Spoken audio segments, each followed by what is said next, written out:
Good morning students, welcome eight मेही academy Delhi.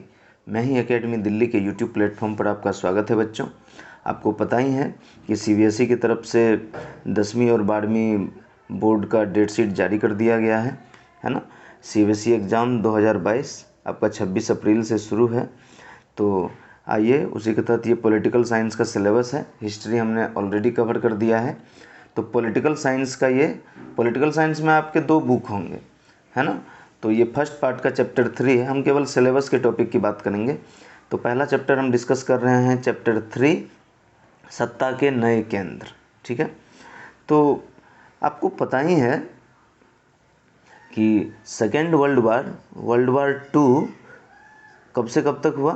तो ये 1939 से 1945 के तक चला, है ना। जैसे ही 1945 में प्रथम विश्व युद्ध खत्म हुआ तो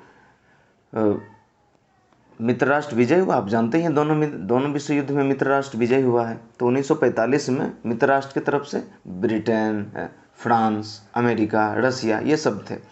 तो फिर अमेरिका नए सुपर पावर के तौर पर उभरा। जब 1945 में ऐसा लग रहा था कि जापान जीत रहा है, तो फिर अब आगे चलकर अमेरिका ने जापान के 2 शहर नागासाकी और हिरोशिमा पे परमाणु बम फेंका। ये दुनिया में पहला उदाहरण था जबकि परमाणु बम का इस्तेमाल हुआ। वो कितना विध्वंसक होगा, किसी को इसका अंदाज़ा नहीं था। आज भी जापान में ये चीज़ें महसूस की जाती हैं। तो परमाणु बम फेंका गया। इस तरह से जापान ने आत्मसमर्पण कर दिया और अमेरिका के नेतृत्व में द्वितीय विश्व युद्ध मित्र राष्ट्र ने जीत लिया। तो जब द्वितीय विश्व युद्ध खत्म हुआ तो दुनिया भर के देश वापस फिर से बैठे और वो सोचे कि आगे कोई विश्व युद्ध ना हो। जैसा अभी आप देख रहे होंगे कि रूस और यूक्रेन के बीच लगातार संघर्ष चल रहा है। लगता है कि वो तीसरा विश्व युद्ध का रूप ले लेगा। तो युद्ध हमेशा से विध्वंसक होते हैं, जीते कोई लेकिन नुकसान दोनों को होता है। तो इस बात के लिए संस्था बनाई गई कि दुनिया बहुत बड़ी है। जैसे पूरी दुनिया में शांति स्थापित करने के लिए संयुक्त राष्ट्र की स्थापना हुई, तो ऐसे ही सत्ता के और नए नए केंद्र बनाए गए। जैसे यूरोप में एक यूरोपियन यूनियन, यूरोपीय संघ बनाया गया। तो एशियाई देशों ने अपने लिए आसियान बनाया है। भारत के नज़दीकी देशों ने अपने लिए सार्क बनाया है। भारत और बड़ी इकोनॉमी के साथ, डेवलपिंग कंट्री के साथ, विकासशील देशों के साथ उसने ब्रिक्स बनाया है। बिम्स्टेक जैसी संस्थाएं बनाई हैं। तो हम एक एक करके उन सभी संस्थाओं के बारे में बात करेंगे और भारत के नज़दीकी राज्यों के बारे में, नज़दीकी देशों के बारे में जिससे भारत के बहुत ही अच्छे संबंध रहे हैं हाल फिलहाल, उन देशों के बारे में भी चर्चा करेंगे। आइए आज का सेशन शुरू करते हैं।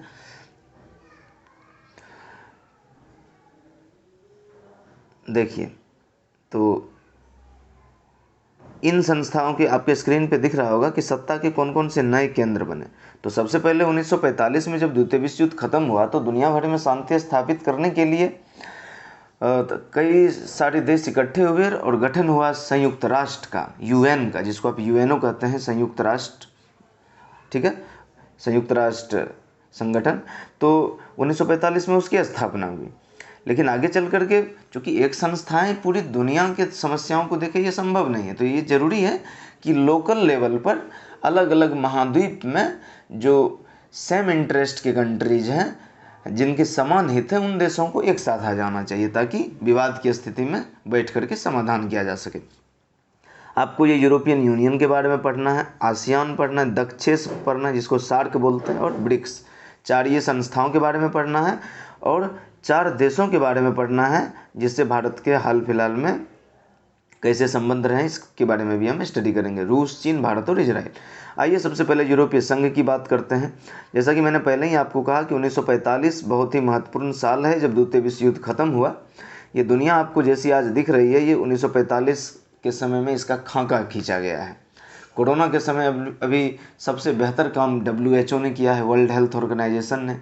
इसने ही कोरोना वायरस का नाम कोविड-19 रखा। कोविड-19 मतलब कोरोना वायरस डिजीज 2019। तो जैसे 1945 में विश्व युद्ध खत्म हुआ तो यूरोप के कई देश इस युद्ध में भागीदार थे। फ्रांस, ब्रिटेन, जर्मनी, ये सब तो सीधे सीधे तौर पर ये विश्व युद्ध में शामिल हुआ था। तो इन देशों की स्थिति थोड़ी गड़बड़ हो गई, है ना। द्वितीय विश्व युद्ध के बाद आर्थिक स्थिति पटरी से उतर गई। तो आर्थिक व्यवस्था के पुनर्गठन के लिए अमेरिका ने यूरोप की मदद की अमेरिका के राष्ट्रपति मार्शल थे और इस योजना को हम लोग मार्शल योजना के नाम से जानते हैं। तो 1945 में द्वितीय विश्व युद्ध के ख़त्म होने के बाद यूरोप की अर्थव्यवस्था के पुनर्गठन के लिए एक मार्शल योजना लाई गई अमेरिका के द्वारा, ठीक है। इसी मार्शल योजना के तहत 1948 में एक संगठन बना जिसको कहते हैं यूरोपीय आर्थिक सहयोग संगठन, है समझ में। तो और ये बना है 1948 में ताकि पूरे यूरोप के देशों की आर्थिक मदद की जा सके, ठीक है। आगे आप देखिए तो इसमें इतने सारे संस्थाओं, इतने सारे देशों ने इसमें पार्टिसिपेट किया, ठीक है। यूरोपियन यूनियन के जैसे संयुक्त राष्ट्र का गठन हुआ था तो संयुक्त राष्ट्र की कई सारी संस्थाएं हैं, है ना। बिल्कुल इसी तरीके से यूरोपीय संघ ने भी अपने लिए कई नई संस्थाएं बनाई। जैसे मैं एक एक करके बात करूं तो यूरोपीय आर्थिक समुदाय, यूरोपीय एटमी ऊर्जा समुदाय मतलब परमाणु ऊर्जा समुदाय, यूरोपीय पार्लियामेंट कि यूरोप के जितने सारे देश होंगे वो उन सब के लिए एक अलग पार्लियामेंट होगी, ठीक है। समझ में आया आपको? मैंने क्या बताया आपको? मैंने अभी तक ये बताया कि यूरोपीय संघ की स्थापना नहीं हुई अभी। यूरोप के आर्थिक पुनर्गठन के लिए, यूरोप को आर्थिक तौर पर मदद के लिए अमेरिका ने मार्शल योजना लाई और 1948 में मार्शल योजना के तहत एक संगठन बना यूरोपीय आर्थिक सहयोग संगठन। अभी यूरोपीय संघ नहीं बना। और यूरोपीय आर्थिक सहयोग संगठन बना तो विभिन्न क्षेत्रों में, जब यूरोप में बहुत सारे 50 देश हैं, तो कई सारे देशों ने मिलकर के सोचा कि हमें अक्सर कोई ना कोई विवाद होता रहता है, तो इस विवाद का समाधान कैसे किया जाए, उसके लिए दुनिया भर की संस्थाएं बनाई गई, ठीक है ना। लेकिन यूरोपीय संघ कब अस्तित्व में आया? ये आया है 1992 में। तो आप याद रखेंगे यूरोपीय संघ की स्थापना 1992 में हुई है। उससे पहले यूरोपीय आर्थिक सहयोग संगठन 1948 में ही गठित हो गया था, ठीक है। यूरोपीय संघ के उद्देश्य देख लीजिए, एक समान विदेश और सुरक्षा नीति, आंतरिक मामलों और न्याय से जुड़े मामलों पर सहयोग, समान मुद्रा का चलन मतलब France, Britain, Italy, Switzerland, Sweden, ये सब देश यूरोपीय संघ में शामिल हैं। सबकी अपनी अपनी मुद्राएं हैं, अपनी करेंसी, जैसे भारत का रुपया है, रूस का रूबल है। बिल्कुल ऐसे ही यूरोपीय संघ के देशों ने कहा कि अगर हम इकट्ठे हो रहे हैं तो फिर अलग अलग करेंसी होगी तो लोगों को दिक्कत होगा, तो ऐसा करते हैं समान मुद्रा बनाते हैं, ठीक है, जिसको यूरो बोलते हैं। और सभी यूरोप के देश अक्सर छोटे छोटे देश होते हैं, तो उन्होंने वीज़ा फ्री फैसिलिटी करवाई कि वीज़ा की कोई ज़रूरत नहीं होगी। सभी देशों के नागरिक एक दूसरे देशों की यात्राएं कर सकते हैं, इससे व्यापार बढ़ेगा, ठीक है। यूरोपीय संघ की विशेषताएं, आगे चल कर के ये बहुत बड़ी संस्थाएं बन गई, ठीक है। संयुक्त राष्ट्र के बाद अब संस्थाएं बन गई और यूरोपीय संघ इतना मजबूत हुआ कि उसने अपने लिए केवल वीज़ा फ्री सिस्टम ही लागू नहीं किया, अपना एक अलग झंडा बनाया, अपने राष्ट्रगान लिख के स्थापना दिवस मनाया जाने लगा और मुद्रा यूरो तो बनी गई थी, ठीक है। अब देखिए, अभी क्या बताया मैंने कि 1948 में मार्शल योजना के तहत यूरोपीय आर्थिक सहयोग संगठन बना।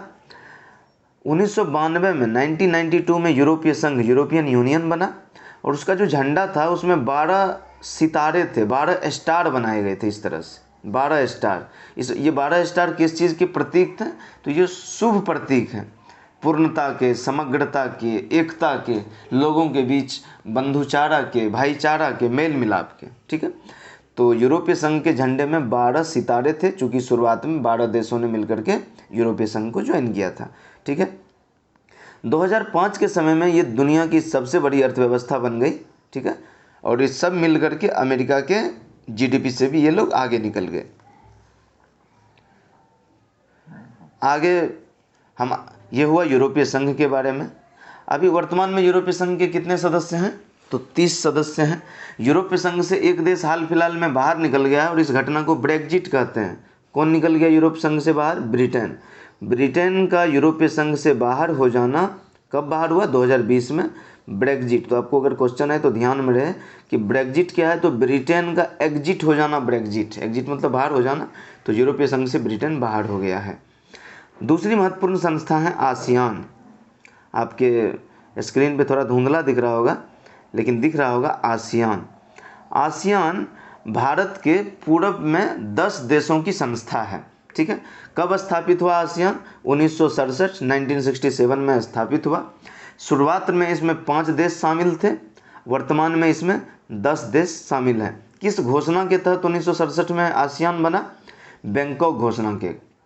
बैंकॉक थाईलैंड की राजधानी है। आसियान का फुल फॉर्म होता है association of south east Asian Nations, दक्षिण पूर्वी एशियाई देशों का संगठन। क्या आसियान का भाग है भारत? तो नहीं है, याद रखेंगे आप। भारत दक्षिण एशिया में आता है, दक्षिण पूर्वी एशिया में नहीं। तो हम दक्षिण पूर्वी एशियाई देशों के संगठन के बारे में बात कर रहे हैं, जो कि आसियान है। आगे चल करके देखिए कौन से 10 देश इसमें शामिल हैं। आप मैप देखोगे तो आपको ज़्यादा क्लियर होगा। इसमें मैप है नहीं, मैं अगले सेशन में अगले चैप्टर में आपको मैप पर आसियान के देशों को दिखा दूंगा, ठीक है। अभी आइए देखते हैं कौन से 10 देश हैं इसमें। मैं नाम बोलता हूं, अगर आपके पास मैप हो तो आप मैप को देख लीजिए, ठीक है। तो 1967 में बैंकॉक घोषणा के तहत आसियान की स्थापना हुई। आसियान की स्थापना हुई, ASEAN, आसियान की स्थापना हुई। आसियान में 10 देश शामिल हैं। कौन कौन? आप मैप देखिए, भारत के दक्षिण पूर्वी में देखिए, मैं एक एक करके बता रहा हूँ। Myanmar, Thailand, Laos, Cambodia, Vietnam, Philippines, Brunei, Indonesia, Singapore, Malaysia, ठीक है। तो कितने देश हो गए? 10 देश हो गए। तो इन 10 देशों की संस्था कहलाती है आसियान। इसमें भारत भाग नहीं है। क्यों ये लोग इकट्ठे हुए? जैसे यूरोपीय देश अलग होकर के, यूरोपीय देश इकट्ठे होकर के यूरोपीय संघ बना लिए, उस तो आसियान, तो एशियाई पूर्वी देश, दक्षिण पूर्वी एशियाई देशों को भी लगा कि हमें भी एक गठबंधन बनाना चाहिए, इससे व्यापार करने में आसानी होगी, आर्थिक विकास को तेजी मिलेगी, गति मिलेगी, सामाजिक और सांस्कृतिक विकास होगा, कानून का शासन होगा, है कि नहीं, लोगों का विकास होगा, जीवन स्तर, शिक्षा, स्वास्थ्य के क्षेत्र में हम लोग एक दूसरे से सीखेंगे, ठीक है। और इस तरह से आसियान स्थापित हुआ। आसियान देखिए किस किस चीज़ पर काम करता है, तो ये सुरक्षा, आर्थिक और सांस्कृतिक, सामाजिक सांस्कृतिक क्षेत्र में काम करता है, ठीक है। आसियान देश हमेशा इस चीज़ को लेकर के प्रयासरत रहते हैं कि कभी भी सैनिक टकराव ना हो, बातचीत, कोई भी युद्ध हो, विध्वंस के बाद भी शांति वार्ता से ही कोई भी समाधान निकलता है। तो युद्ध क्यों करें, पहले ही क्यों नहीं हम शांति समाधान कर लें, ठीक है। तो ये जो आसियान के 10 देश हैं, ये अपने लिए एक साझा बाजार, चूँकि 10 देशों का बाजार सबके लिए खुला होगा तो आर्थिक गतिविधि बढ़ेगी, ठीक है। फिर आगे चल करके देखिए आप, तो कुछ कुछ जो इम्पोर्टेंट चीज़ है वो मैं बताता हूँ आपको। देखिए 91, मैंने पहले भी आपको हिस्ट्री के चैप्टर में बताया है कि 1991 बहुत ही महत्वपूर्ण साल रहा। 1991 में भारत ने LPG लागू की थी, उदारीकरण, लिबरलाइजेशन, प्राइवेटाइजेशन और ग्लोबलाइजेशन। मैंने बताया है, भारत के प्रधानमंत्री की लिस्ट एक वीडियो डाली है मैंने यूट्यूब पे, आप जाकर के देख सकते हैं। भारत के प्रधानमंत्री, उसमें PV नरसिम्हा राव के समय LPG लागू हुआ था, उदारीकरण लागू हुआ। उदारीकरण का मतलब था कि दुनिया भर की कंपनियों के लिए भारत की अर्थव्यवस्थाएं खोल दी गई। तो इसको बोलते हैं भारत की पूरब की ओर देखो, लुक ईस्ट। तो भारत ने ईस्ट की तरफ देखना शुरू किया, अपने पूरब की तरफ, जो आसियान है। तो आसियान के कई देशों के साथ भारत ने फिर मुक्त व्यापार समझौता किया, जैसे सिंगापुर और थाईलैंड के साथ शुरुआत में। फिर 2009 में भारत ने पूरे आसियान के साथ, मतलब आसियान के 10 देशों के साथ भारत ने मुक्त व्यापार समझौता किया। मुक्त व्यापार समझौता या फ्री ट्रेड एग्रीमेंट, FTA, इसका मतलब होता है कि कैसी भी स्थिति हो, चाहे दो देशों के बीच संबंध कितने भी खराब हो, लेकिन व्यापारिक गतिविधि चलती रहेगी, है ना। ये इसका अर्थ है कि आपने मुक्त व्यापार समझौता किया है तो किसी भी दूसरे देश के प्रोडक्ट को आप भारत आने से रोकेंगे नहीं, भारत की सीमा पर रोकेंगे नहीं। जैसे भारत और चीन के बीच लगातार विवाद चल रहा है, 2017 के डोकलाम विवाद से अभी तक ये विवाद चलता ही चला जा रहा है। लेकिन फिर भी आप देखते हैं कि भारत के मार्केट में चाइनीज़ फ़ोन आराम से बिकते हैं, हम सबके घर में चाइनीज़ प्रोडक्ट कोई ना कोई होगा। तो मुक्त व्यापार समझौता का ये असर होता है कि आप किसी भी देश के, और अंतर्राष्ट्रीय व्यापार संगठन के कुछ नियम हैं, विश्व व्यापार संगठन के अपने नियम हैं कि आप व्यापारिक गतिविधि को नहीं रोकेंगे, ठीक है। आगे एक और संस्था के बारे में बात करते हैं जिसका नाम है ब्रिक। अभी ब्रिक्स है, पहले ये ब्रिक हुआ करता था, BRIC। ब्रिक मतलब B for Brazil, R for Russia, I for India, C for China. ठीक है। ब्रिक्स की स्थापना 2006 में हुई थी। ठीक है, आप याद रखिए। तो ब्रिक्स की स्थापना कब हुई? 2006 में। अच्छा, पहला संगठन मैंने क्या बताया? यूरोपीय संघ 1992 में बना। 12 देश शुरू में शामिल हुए, अभी 30 हैं। ब्रिटेन बाहर हो गया है। दूसरी महत्वपूर्ण संस्था मैंने आसियान बताई, दक्षिण पूर्वी एशियाई देशों का संगठन, 1967 में स्थापित हुआ है। ब्रिक्स की स्थापना 2006 में हुई है और इसकी प्रथम बैठक 2009 में हुई थी, 3 साल के बाद। और प्रथम बैठक में ही दक्षिण अफ्रीका को इसमें शामिल कर लिया गया, तो अब ये ब्रिक की जगह ब्रिक्स हो गया। ऐसा मतलब साउथ अफ्रीका। ठीक है, देखिए अभी मैंने बताया आपको कि ब्रिक्स का क्या मतलब है। यही 5 देश हैं, आपको दिख रहा होगा। ब्रिक्स की स्थापना, इसका उद्देश्य क्या है? तो मैंने बताया ना कि संस्थाएं एक साथ, तब एक संस्थाओं का निर्माण तभी होता है ताकि अपने साझे हित को प्राप्त किया जा सके। तो भारत, ब्राज़ील, रूस, चीन, ये सब डेवलपिंग कंट्रीज हैं, ऐसे देश हैं जो विकास कर रहे हैं, जिसकी जनसंख्याएं बहुत हैं। तो ऐसे देश इकट्ठे हुए हैं कि हाँ, हम जो है अपने नागरिकों के जीवन स्तर के लिए, उनके विकास के लिए काम करेंगे। ठीक है, तो उनके बीच बेहतर कोऑपरेशन होता है, सहयोग होता है। आर्थिक लाभ को अपने नागरिकों में वितरण करना, ये इनका उद्देश्य है। ठीक है, अगली महत्वपूर्ण संस्थाएं हैं सार्क हमने मछली का ही नाम सुना होगा अब तक, but this is not a fish. ये सार्क है, SAARC।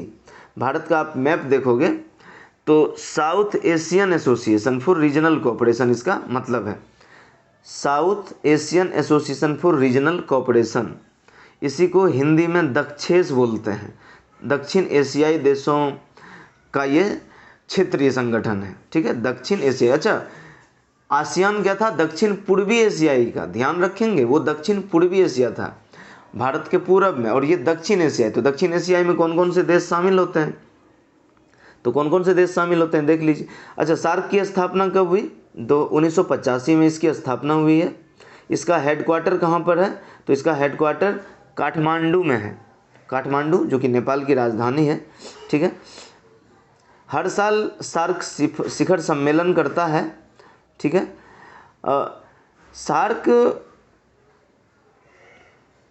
क्या बोलते हैं, एक मिनट। तो सबसे पहले सार्क के कौन कौन से देश पार्टिसिपेंट है, कौन कौन से सदस्य हैं इसके? तो दक्षिण एशियाई देशों में कौन कौन है? भारत, पाकिस्तान, अफगानिस्तान, इधर नेपाल, भूटान, ठीक है, श्रीलंका, मालदीव, ये सब देश सार्क के भाग हैं। ठीक है, सार्क को एक फेल्ड ऑर्गेनाइजेशन कहा जाता है, एक असफल संस्था है ये। फेल्ड क्यों है? जैसे आप एग्जाम में कभी कभी फेल हो जाते हैं ना, तो इसका मतलब आप पास नहीं हो पाए। तो ये फेल्ड ऑर्गेनाइजेशन क्यों है? क्योंकि इसके जो सबसे बड़े पार्टिसिपेंट है, जो सबसे बड़े सहयोगी राष्ट्र हैं, वो भारत और पाकिस्तान है। और भारत और पाकिस्तान के बीच बेहतर संबंध नहीं है, इसलिए भारत इस संस्था से किनारे रहता है। इसलिए माना जाता है कि सार्क अपने उद्देश्य में सफल नहीं हो पाया। बस आप याद रखेंगे, 1985 में यह स्थापित हुआ है, 1985 में स्थापित हुआ। इसका हेडक्वार्टर काठमांडू है। ठीक है, अच्छा, सार्क ने ही एक नई संस्थाएं बनाई जिसका नाम था SAFTA, south Asia free trade agreement. अभी मैंने पीछे ही बताया था आपको ब्रिक्स में कि फ्री ट्रेड एग्रीमेंट क्या होता है? मुक्त व्यापार समझौता। आसियान देशों के साथ भारत ने 2009 में ही मुक्त व्यापार समझौता कर लिया था। तो FTA मतलब फ्री ट्रेड एग्रीमेंट, मुक्त व्यापार समझौता। तो साउथ है ना, साउथ एशियन नेशंस, तो दक्षिण एशियाई देशों के बीच मुक्त व्यापार समझौता, ये 2004 में शिखर सम्मेलन हुआ, उसी में ये हस्ताक्षर किए गए और एक नई संस्थाएं बनी, साफ्टा। तो सार्क 1985 में बना है, जबकि सार्क द्वारा ही अपने सम्मेलन में साफ्टा बनाई गई। कब बनाई गई? 2004 में बनाई गई और 2006 से ये प्रभावी हुआ। ठीक है, कि दक्षिण एशियाई देशों के बीच जो व्यापारिक बाधाएं हैं उसको दूर किया जा सके। ठीक है, अब एक एक करके देश के बारे में बात कर लेते हैं। ठीक है, मैंने अभी आपको बताया था कि हम कुछ कंट्री के बारे में बात करेंगे। चीन, हम 1947 में आज़ाद हुए, चीन आज़ाद हुआ, ये चाइना के बारे में है। चाइना आज़ाद हुआ है हमारे से 2 साल बाद 1949 में। चाइना जब आज़ाद हुआ तो उसके नेता थे माओ त्से तुंग, माओ, और उसने साम्यवादी शासन की स्थापना की जो रूस में भी था। ठीक है, आगे चल करके चीन ने औद्योगिक अर्थव्यवस्था का लक्ष्य रखा था, लेकिन जनसंख्याएं बढ़ रही थी और रूस को बहुत दिक्कत हुआ। रूस ने भी शुरुआत में भारत की तरह ही अपनी अर्थव्यवस्था को बंद रखा था, विदेशी कंपनियों को अपने यहाँ आने नहीं दिया। लेकिन 1979 में 78-79 के समय में चीन में क्रांति हुआ, क्रांतिकारी परिवर्तन ही कहेंगे उसको। 1978 लिखा है, कई बुक में 1979 भी रहता है, जब चीन ने खुले द्वार की नीति अपनाई। कौन सी नीति अपनाई? खुले द्वार की नीति, जिसको हम भारत में एलपीजी कहते हैं। 1991 में भारत में एलपीजी लागू हुआ पीवी नरसिम्हा राव के समय।